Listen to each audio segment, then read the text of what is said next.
धाम में विराजमान होकर के हम आप सभी को भगवान बाल कृष्ण के जन्मोत्सव मनाने का सौभाग्य प्राप्त हुआ।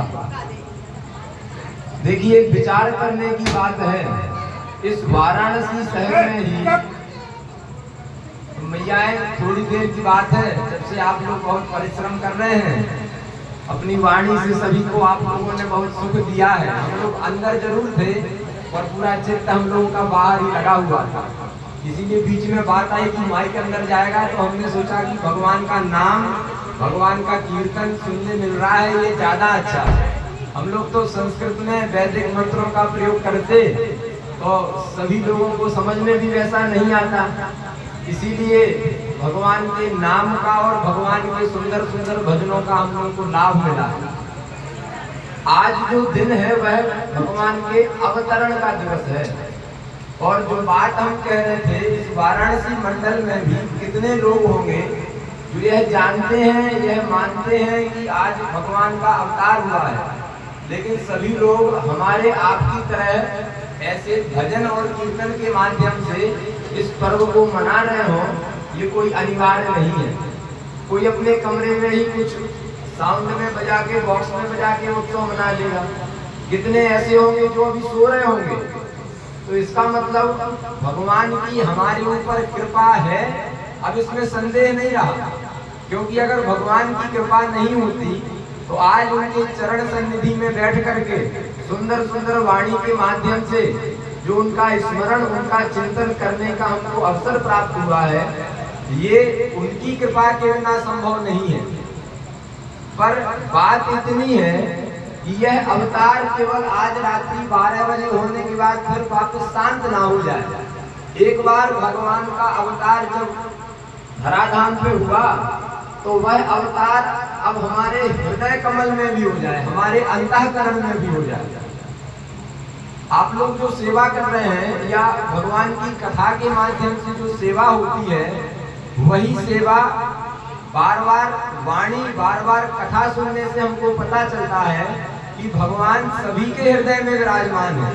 जब सभी के हृदय में विराजमान है तो आपके भी हृदय में, और आपके हृदय में है तो हमारे भी हृदय में।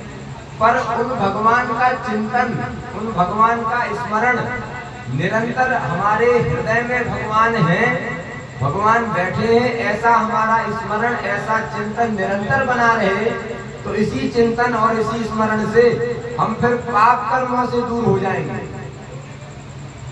आप अगर यह चाहते हैं कि भगवान अवतार तो जन्माष्टमी पर ले ही रहे हैं, पर भगवान का अवतार अब हमारे हृदय में भी हो जाए। जैसे भक्तिमती मीराबाई के हृदय में भगवान का अवतार हुआ, भक्तिमती श्री करमेती बाई के हृदय में अवतार हुआ। करमेती बाई का चरित्र सभी लोग नहीं जानते हैं। करमेती बाई ये भी राजस्थान की राज परिवार की जो कुमारी थी, राजकुमारी थी, लेकिन ऐसा भगवान का स्मरण बना, ऐसा भगवान का चिंतन बना कि मन में यह निश्चय कर लिया कि यह पूरा राज दरबार छोड़ के, सबको छोड़ के वृंदावन को चले जाएंगे। रात में ही अपने घर से भागी। तो जब राज परिवार में जानकारी मिली तो लोगों ने सैनिकों को पीछे लगाया ढूंढने के लिए। तो 3 दिन तक मरे हुए ऊंट का जो खोल होता है, बहुत जगह होती है उसमें 3 दिन तक बैठ करके और केवल भगवान का स्मरण करते हुए कि हम बाहर निकलेंगे तो हमारे पिताजी के जो भी सैनिक हैं, राजा के जो सैनिक हैं, वो उनको खोज लेंगे।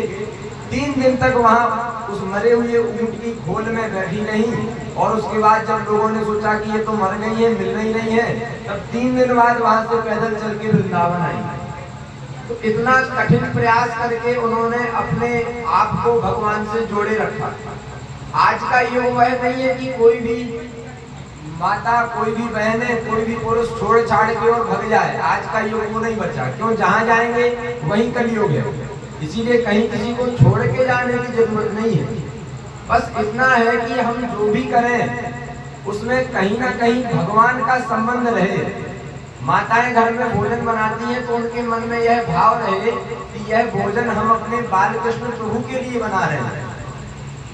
पुरुष वर्ग कुछ धन कमाते हैं तो उनके मन में यह भाव रहे कि हमारे घर के मुखिया श्री बालकृष्ण प्रभु हैं, श्री ठाकुर जी हैं, अतः इनके घर की जो सेवा है, इनके घर की जो व्यवस्था है वो बिगड़े ना, इसीलिए वह धन कमाने में लगे रहे। तो जब भगवान को केंद्र में रख करके, भगवान को मान करके हम सारे कार्यों का निर्वहन करेंगे तो यह कार्य भक्ति बन जाएगी। इसीलिए भक्तों ने पूछा भगवान से कि भक्ति का मतलब क्या है, भक्ति के लिए क्या हम आसमान में खड़े होकर साधना करने लग जाएं या अग्नि में जाके बैठ करके समाधि लगा लें? तो कहा भक्ति का में कुछ करना नहीं है, भक्ति करने के लिए केवल अपनी धारणा को बदल दीजिए।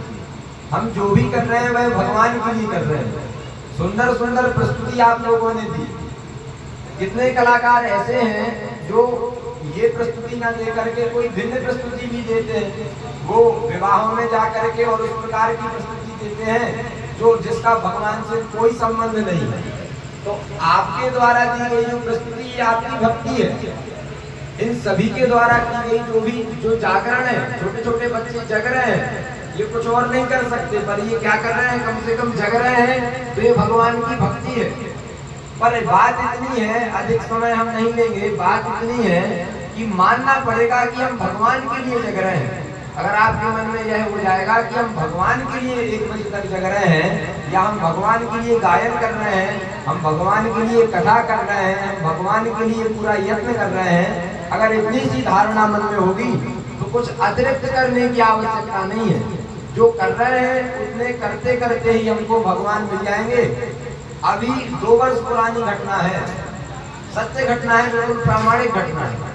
दक्षिण भारत में एक बूढ़ी मैया 20 वर्षों से गंगा जी की प्रतिमा को लेकर के वह पूजन करती थी। कभी जीवन में उसने गंगा जी में स्नान नहीं किया और प्रतिदिन यही कहती थी कि हम जब मरेंगे तो हम गंगा जी में ही मरेंगे। लोग, बूढ़ी महिला थी, निम्न जाति की थी, तो लोग उसकी बात को महत्व नहीं देते। लेकिन जब वह अत्यंत वृद्धा हुई, अभी करीब 80 वर्ष की वह महिला थी, उसने अपने बेटे से जबरदस्ती करके कहा कि हमको बार बार प्रयागराज में संगम स्नान करने का मन कर रहा है। दक्षिण भारत की बात है, वहां से दूर से आए तो 8-10 लोग मिल करके आए, गाड़ी बुक करके आए।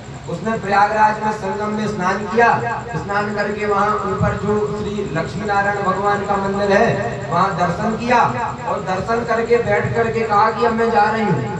तो लोगों को लगा कि ये तो ऐसे ही कह रही है, लेकिन वो बैठी और बैठ के तुरंत वहीं गिर गई। तो उसने कितनी सी मन में भावना रखी थी, उसके मन में यह निश्चय था कि हम मरेंगे तो हम गंगा स्नान करके गंगा जी के पास ही मरेंगे। इतनी से निश्चय मात्र से और भगवान पर विश्वास मात्र से उसको वैसी गति प्राप्त हुई जैसी उसने प्राप्त करना चाहा। अधिक शब्दों का हम प्रयोग नहीं करेंगे क्योंकि यह समय, यह भाषण का समय नहीं है। ये समय तो नंदोत्सव मनाने का समय है और इस समय तो गाज बाज नाच गान, इसके बिना अगर कोई बात होती है तो वह वास्तविक जन्मोत्सव है ही नहीं। ये तो शब्दों का बार बार कहना था, गाना हमको आता नहीं है और जो भी टूटा फूटा आता है अब आप लोगों के सामने गाएंगे तो वो चलेगा भी नहीं। इसीलिए एक बात यह है कि आप ही लोगों के माध्यम से एक बढ़िया बधाई हो जाए, बधाई हो करके और फिर आप लोग जैसा भी कार्यक्रम आगे ले जाना चाहें वो कार्यक्रम अपने आगे बढ़े। जय जय श्री राधे श्याम। चलिए भाई, क्या जल्दी एक बधाई शुरू करें कार्यक्रम को।